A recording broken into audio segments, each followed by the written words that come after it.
मित्रों, रामायण विश्व का सबसे बड़ा महाकाव्य है। इस महाकाव्य में हमें एक से बढ़कर एक योद्धाओं का उल्लेख मिलता है।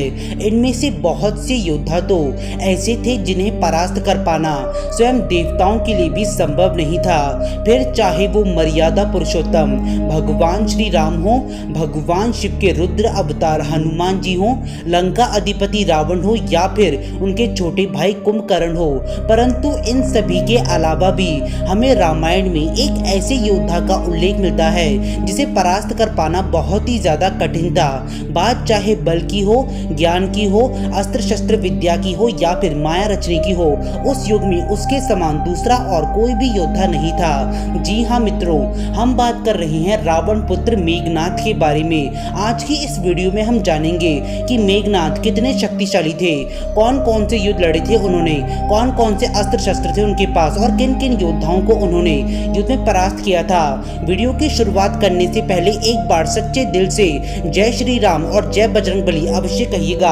आपके अपने चैनल हिस्ट्री ऑफ गॉड में आप सभी का बहुत बहुत स्वागत है। अगर आपने अभी तक हमारे चैनल को सब्सक्राइब नहीं किया तो हमारे चैनल को सब्सक्राइब कर दीजिए, इस वीडियो को लाइक कर दीजिए, बेल आइकन आएगा उसे ऑल पे सेट कर दीजिएगा ताकि हमारे लेटेस्ट वीडियो सबसे पहले आपके पास पहुंचे। मित्रों, मेघनाद के जन्म से पहले जो रावण थे उन्होंने नव ग्रहों से युद्ध करके उन्हें अपने अधीन कर समस्त ग्रहों को ग्रह नक्षत्र में इस प्रकार रखा जिससे रावण को एक ऐसा पुत्र प्राप्त हो जो महाबलशाली, महापराक्रमी और महातेजस्वी बने। और ऐसा ही हुआ। जब मेघनाद का जन्म हुआ तब उनके मुख से मेघों के गरजने की आवाज आई। इसी वजह से रावण ने अपने पुत्र का नाम मेघनाद रखा। मेघनाद ने अपनी शिक्षा असुर गुरु शुक्राचार्य से प्राप्त की। मात्र 12 वर्ष में उन्होंने कई सारी सिद्धियों को प्राप्त कर लिया था। मेघनाद ने भगवान शिव की कड़ी तपस्या करके उनसे अचूक तामसी माया, कई सारे अस्त्र शस्त्र और कई सारी सिद्धियों का वरदान प्राप्त किया था।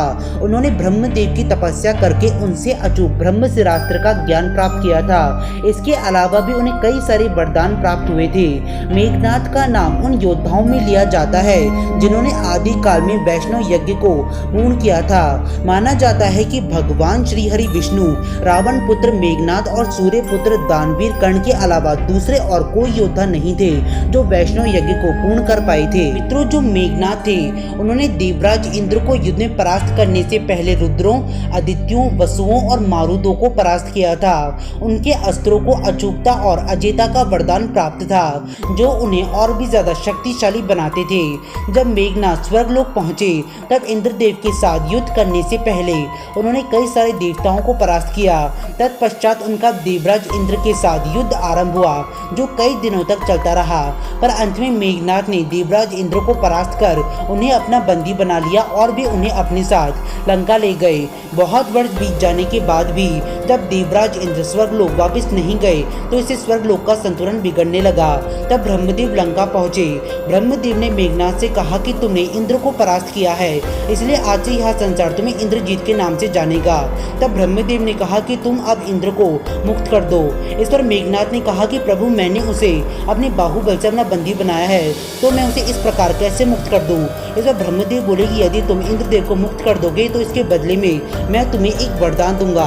इस पर मेघनाद ने कहा, उचित है प्रभु, आप मुझे अमृतत्व का वरदान दीजिए। किंतु ब्रह्मदेव ने कहा कि पुत्र, यह संभव नहीं है। इस संसार में जिस किसी का जन्म हुआ है उसकी मृत्यु अवश्य होगी, किंतु मैं तुम्हें यह वरदान देता हूँ कि जब कभी भी तुम अपनी कुल देवी निकुंबला का यज्ञ करोगे तब उस यज्ञ के पूर्ण हो जाने के बाद हवन कुंड की अग्नि से एक दिव्य रथ प्रकट होगा और जब तक तुम उस रथ पर होगे तब तक इस संसार का कोई भी योद्धा ना तो तुम्हारा वध कर पाएगा और न ही तुम्हें परास्त कर पाएगा। परंतु ब्रह्मदेव ने ये भी कहा कि यदि तुमने कभी इस यज्ञ को अपूर्ण छोड़ा और तब तुम युद्ध में गए तो उस युद्ध में तुम्हारी मृत्यु होना निश्चित है। इसके अलावा मेघनाद को यह भी वरदान प्राप्त था कि उसकी मृत्यु उसी व्यक्ति के हाथों से होगी जिसने 12 वर्षों तक ब्रह्मचर्य तथा तपचर्य का पालन किया हो, साथ ही वह व्यक्ति 12 वर्षों से सोया ना हो। इस कारण से केवल और केवल लक्ष्मण जी ही मेघनाद का वध कर सकते थे, क्योंकि 14 वर्षों के वनवास में मात्र लक्ष्मण जी ही थे जो एक दिवस भी सोए नहीं थे। मेघनाथ ने पृथ्वी के कई सारे राजाओं को परास्त किया था। उसके बाद मेघनाथ ने रसातल लोक में जाकर निवात कवच और काल के दैत्यों के साथ युद्ध किया। ये युद्ध काफी लंबे समय तक चलता रहा और अंत में मेघनाथ की विजय हुई।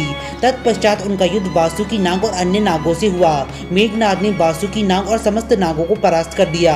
तब वासुकी नाग ने क्रोध में आकर मेघनाथ को श्राप दिया कि तुम्हारी मृत्यु मेरे ज्येष्ठ भ्राता शेषनाग के हाथों से होगी। इस श्राप से बचने के लिए मेघनाथ ने शेषनाग की पुत्री सुलोचना से विवाह किया। इससे वह शेषनाग के दामाद बन गए। मेघनाथ ने विचार किया कि शेषनाग कभी भी अपने दामाद का वध कर अपनी पुत्री के विधवा होने का कारण नहीं बनेंगे। परंतु प्रभु की लीला तो अद्भुत है। जब भगवान विष्णु ने भगवान श्री राम के रूप में अवतार लिया, तब शेषनाग ने उनके छोटे भाई श्री लक्ष्मण जी के रूप में अवतार लिया। तो जो मेघनाथ थे उन्हें अति महारथी की उपाधि प्राप्त थी। अति महारथी की श्रेणी में आने के लिए एक योद्धा के अंदर 12 महारथियों का बल होना चाहिए, यानी कि एक ऐसा योद्धा जो युद्ध में एक साथ 12 महारथियों को परास्त कर सके। आज तक जितने भी अति महारथी हुए हैं वो या तो भगवान हैं या फिर उनके अवतार हैं। परंतु जो मेघनाथ थे वह एक असुर थे, किंतु असुर होने के बाद भी उन्हें अपने युद्ध कौशल और अपने पराक्रम से अति महारथी की श्रेणी प्राप्त हुई थी। लंका युद्ध में मेघनाथ ने भगवान श्री राम और हनुमान जी को युद्ध में कड़ी टक्कर दी थी, जबकि भगवान श्री राम और हनुमान जी को महारथी की उपाधि प्राप्त थी। इस श्रेणी में आने के लिए एक योद्धा के अंदर 24 अति महारथियों का बल होना चाहिए। परंतु इसके बाद भी जो मेघनाथ थे उन्होंने भगवान श्री राम और हनुमान जी को युद्ध में बराबरी की टक्कर दी।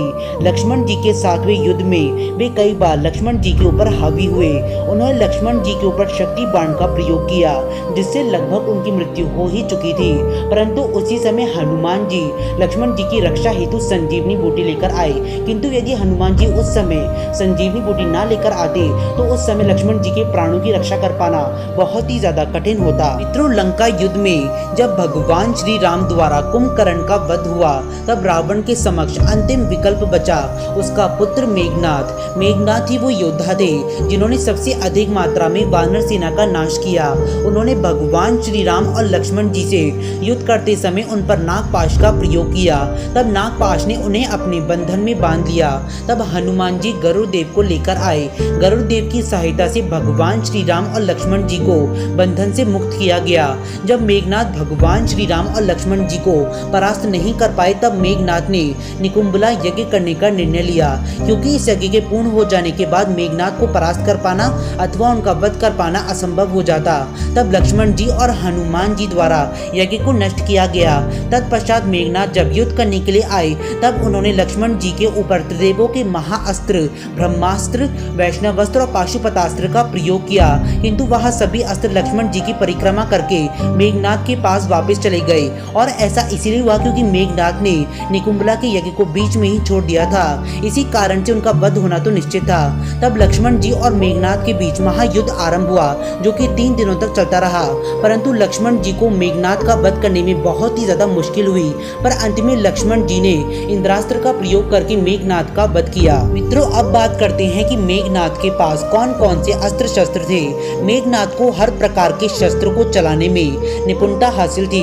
उनके पास अग्नेयास्त्र, वरुण अस्त्र, व्यव्यास्त्र, शक्ति बाण, अंतर्ध्यान अस्त्र, नागपाश अस्त्र और यमास्त्र नामक अस्त्र थे। इसके अलावा उनके पास देवों के भी महाअस्त्र मौजूद थे, जैसे कि ब्रह्मास्त्र, ब्रह्मशिरास्त्र, ब्रह्मांड अस्त्र, नारायण अस्त्र, वैष्णव अस्त्र, रौद्रास्त्र, पाशुपतास्त्र समेत और भी बहुत सारे दिव्यास्त्र थे। परंतु इन सभी के अलावा भी मेघनाथ के पास एक ऐसा अस्त्र था जो उन्हें अजय योद्धा बनाता था।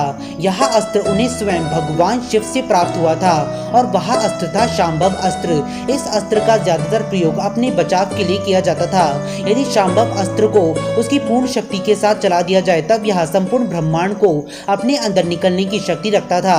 जब भी इस अस्त्र को चलाया जाता, तब यह अस्त्र पूर्णतः भगवान शिव के नटराज रूप को प्रदर्शित करता था। यह अस्त्र केवल और केवल 3 ही योद्धाओं के पास था। रामायण काल में यह अस्त्र भगवान परशुराम और मेघनाथ के पास था, और महाभारत काल में यह अस्त्र दानवीर महावीर सूर्यपुत्र कर्ण के पास था। मेघनाथ अपने इसी युद्ध कौशल, अपने पराक्रम और इन्हीं अस्त्रों की वजह से त्रेता युग के सबसे शक्तिशाली योद्धाओं में से एक थे। मित्रों, आज की इस वीडियो में बस इतना ही। आशा करते हैं कि आप सभी को हमारी यह वीडियो पसंद आई होगी। यदि पसंद आई है तो वीडियो को लाइक कर दीजिए और चैनल को सब्सक्राइब कर दीजिए, क्योंकि हमारे चैनल पर सनातन धर्म से जुड़ी गई सारी जानकारी हम सीधा आप तक पहुंचाते हैं। एक बार सभी जीवों के कल्याण हेतु ओम नमः शिवाय और ओम विष्णवे नमः अवश्य कहिएगा। आप सभी का धन्यवाद।